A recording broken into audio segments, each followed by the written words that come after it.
कैसे हैं आप सब? मैं आशा करता हूँ आप सभी हमेशा की तरह बढ़िया होंगे और मजे में होंगे।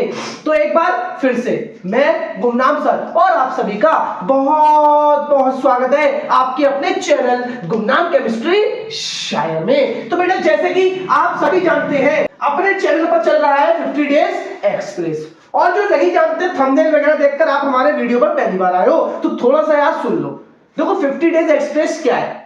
एक प्लेलिस्ट का नाम है। 50 दिन के अंदर मैं आपको केमिस्ट्री की ऐसी तैयारी करवाने वाला हूं कि आप केमिस्ट्री में 70 में 70 नंबर लाएंगे। अगर आपने पढ़ाई करी है, नहीं करी है, पूरी साल या जिंदगी में कभी भी केमिस्ट्री नहीं पढ़ी है, तो यार सिर्फ ये 50 वीडियो देख लेना मेरे, आप केमिस्ट्री में 70 में 70 नंबर ला सकते हो। 50 वीडियो सुनकर घबराइएगा मत, हर वीडियो सिर्फ और सिर्फ 10 मिनट का, सिर्फ 10 मिनट का। टोटल जिंदगी के 500 मिनट खर्च होंगे।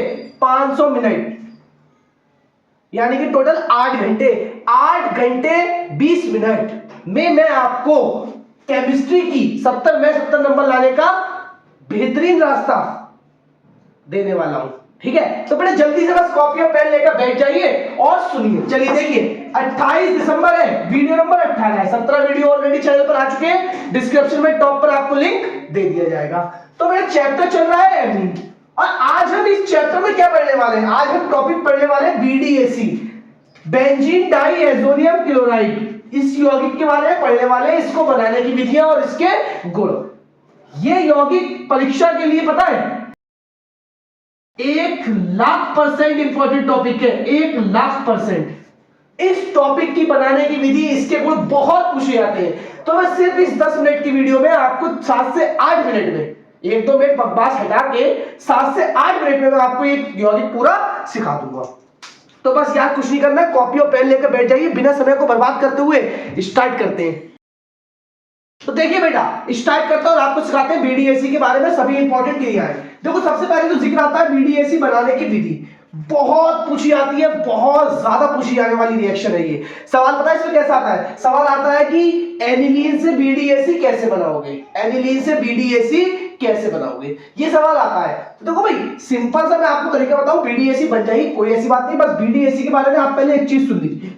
BDAC का पूरा नाम होता है बेंजीन डाई एजोनियम और chloride. Benzene diazonium chloride, ठीक है। और BDAC का फॉर्मूला ये होता है बेंजीन रिंग, इस पर जुड़ा होता है N double bond N single bond Cl। आप इसे N2 सिंगल बॉन्ड Cl लिख लीजिए, ठीक है, ऐसे भी लिख सकते हैं आप। तो ये होता है BDAC का फॉर्मूला। तो हम इस फॉर्मूले पे ही चर्चा करेंगे, ठीक है। अब देखिए सबसे पहले बनाने की विधि। देखो थ्योरी, मैं हमेशा बोलता हूं थ्योरी मेरा काम नहीं है, लेकिन थ्योरी सिखाना मेरा काम है। मैं सिखा दूंगा आपको कि थ्योरी लिखना कैसे। अब थोड़ा सा आप पहले समझिए चीजों को कैसे आसान करेंगे। देखो सबसे पहले तो आप क्रिया के ऊपर चर्चा करिए। देखो हम लेंगे एनिलीन, क्या लेंगे? एनिलीन, जिसे बोलते हैं फेनिलएमीन, ठीक है। और इसकी क्रिया हम करवाएंगे नाइट्रस अम्ल और HCl के साथ, और ये क्रिया होगी 0 से 5 डिग्री सेंटीग्रेड ताप पर। तो क्या होगा ना इस रिएक्शन में? देखो भाई यहां से ऐसे देखना, एक H, ये वाले 2 ऑक्सीजन, ये वाला H और ये वाले दोनों H। जरा टोटल H काउंट करो, 1 2 3 4, ऑक्सीजन है 2, तो 2 ऑक्सीजन और 4 H मिलकर बनाएंगे 2 जल के अणु। अब जल के अणु बनने के बाद में देखो बेंजीन रिंग N, दूसरा N और Cl, बेंजीन रिंग N, दूसरा N और Cl। अब N और N के बीच में डबल बॉन्ड क्यों आया? क्योंकि बेटा टोटल N के होते हैं 3 बॉन्ड। अगर यहां पर आप डबल बॉन्ड नहीं लगाओगे तो देखो N के केवल हो रहे हैं इसके भी 2 और इसके भी 2। N के होते हैं 3 बॉन्ड, इसीलिए इसके बीच में डबल बॉन्ड, क्योंकि N की संयोजकता 3 होती है। अब बारी आती है यार इसके ऊपर थ्योरी कैसे लिखोगे?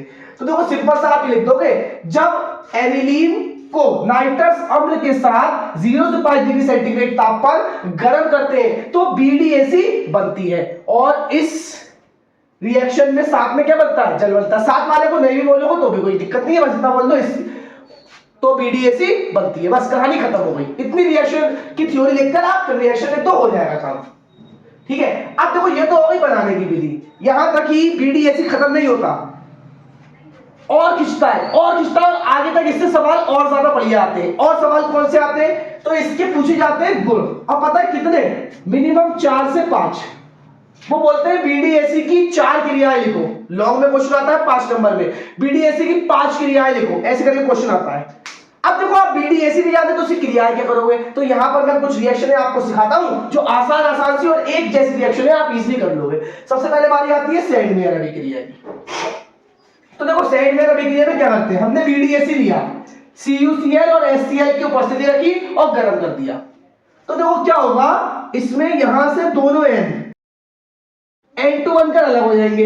अब जो Cl बचा है वो डायरेक्ट बेंजीन रिंग पर आकर जुड़ जाएगा। तो ये आपका बन गया क्लोरो बेंजीन। अब इसकी थ्योरी चाहते हो तो भैया इसकी थ्योरी भी खुद लिख सकते हो। क्या लिखोगे, जब बीडीएसी को CuCl तथा HCl की उपस्थिति में गर्म करते हैं तो क्लोरोबेंजीन बनती है और इस क्रिया को सैंडमेयर अभिक्रिया कहते हैं। हो गई बात, बस इतना से लिखा जाता है थ्योरी के बारे में। थ्योरी के पीछे नहीं भागना है, टॉपिक को क्लियर करो और अच्छे से सीख लो, लिख लो, प्रैक्टिस कर लो इसकी। अब देखो बेटा दूसरी अभिक्रिया गटरमान अभिक्रिया। गाटरमान अभिक्रिया जिसे बोलते हैं, गटरमैन मत बोलना, गटर शब्द नहीं है, गटर नाम नहीं होता, गाटरमान अभिक्रिया। तो गटरमैन अभिक्रिया में क्या होगा, देखो यार अगर आपने सैंडमेयर सीख ली तो समझो आपने गटरमैन सीख ली इस कंपाउंड के लिए, बीडीएसी के लिए। तो आप क्या करेंगे, जो ये CuCl था पहले आप इसे नोट कर लो, एक बार नोट कर लिया, उसके बाद दोबारा इसी को समझो। अब हम क्या करेंगे, इसे गटरमैन बनाना है तो बस हम ये Cl हटा देंगे, बाकी सब कुछ सेम रहेगा। ये हो गई गटरमैन अभिक्रिया। देखो मैं तैयारी कैसे होती है, तैयारी ऐसे होती है एक के साथ कई चीजें याद हो जाए। तो सैंडमेयर के साथ आपकी गटरमैन तैयार हो गई। अलग से पूछता है तो भी लिख देना, और नहीं पूछता है अलग से तो यार ऐसे करके रिएक्शन पूछता है अगर नाम से तो भी लिख देना है। ये अब तीसरी रिएक्शन जल के साथ क्रिया। तो देखो भैया हमने बीडीएसी की क्रिया जल से करवा दी, H और Cl आपस में क्रिया करके HCl बन गए, N2 तो निकलेगा तो यहां से दोनों N निकल गए। अब देखो ये बचा बेंजीन रिंग का ये वाला हिस्सा बचा, इतना हिस्सा, और इसका बचा ये OH। तो भैया OH आए इसके पास और इस पर आकर जुड़ गए, सॉरी यहां पर आएगा OH आएगा आपका, ठीक है, OH इस पर जुड़ गए। तो ये आपका बन गया बेटा फिनॉल। आपको या तो 5 रिएक्शन बोल देगा करने के लिए, या आपसे बोल देगा कि भैया बीडीएसी से फिनॉल कैसे बनाओगे, तो भैया हो गया जवाब, हो गया नहीं हो गया। अब अगली रिएक्शन KI के साथ क्रिया, ये भी बहुत आसान है, अगर जल के साथ सीख ली KI के साथ सीख ली। देखो यहां से KCl और N2 तो हर रिएक्शन में निकल रहा तो इसमें भी N2 निकलेगा। अब KCl बन गया। अब यहां पर देखो उस समय OH बचा था, अब बचा है I, तो भैया यहां से I सीधा इसमें बेंजीन रिंग पर आकर जुड़ जाएगा, ये I जुड़ जाएगा। और इसके बाद में अगली रिएक्शन कौन सी है, मेथिल अल्कोहल, जिसका फॉर्मूला था CH3OH के साथ क्रिया। अब देखो जब मेथिल अल्कोहल से क्रिया करेगा तो ये देखो इसका H इसका Cl, फिर से दोनों N2 गैस बनकर निकलेंगे, इतना पोर्शन ये बचेगा और इतना पोर्शन ये बचा है, दोनों को भैया जोड़ दो तो ये आपका बन गया मेथिल फेनिल ईथर, ठीक है, और साथ में N2 और HCl निकल जाएगी। अब इस वाली रिएक्शन में क्या करना है आपको भाई, इस वाली रिएक्शन में आप वो मेथिल अल्कोहल के बाद एथिल अल्कोहल बोल दे तो आप CH3 की जगह C2H5 लगा देंगे। जब C2H5 लगाएंगे तो यहां पर भी C2H5 आ जाएगा, ठीक है। बहुत सारी रिएक्शन होंगी उस बेस पे, आप समूह बदल सकता है अल्कोहल का, कोई सी भी अल्कोहल बोले क्रिया यही करवाइए और यहाँ पे अल्कोहल का जो भी समूह होगा वो आ जाएगा, ठीक है। तो ये बेटा आपकी बहुत ही इंपॉर्टेंट रिएक्शन है, इसको हल्के में नहीं लेना है, अच्छे से तैयारी कर लेना है। और अभी देखो बेटा काफी समय बाकी है, आप जैसा कि स्क्रीन पर देख पा रहे हो काफी समय बाकी है, तो क्यों ना यार एक रिएक्शन इसकी और होती है बहुत ज्यादा इंपॉर्टेंट होती है, युग्मन अभिक्रिया। तो जल्दी से पहले आप इसे नोट कर लो फिर सिखाते हैं उसको भी। देखिए बेटा फटाफट से इसकी लास्ट रिएक्शन और समझ लेते हैं, युग्मन अभिक्रिया। देखो युग्मन अभिक्रिया मतलब युग्म बनाना।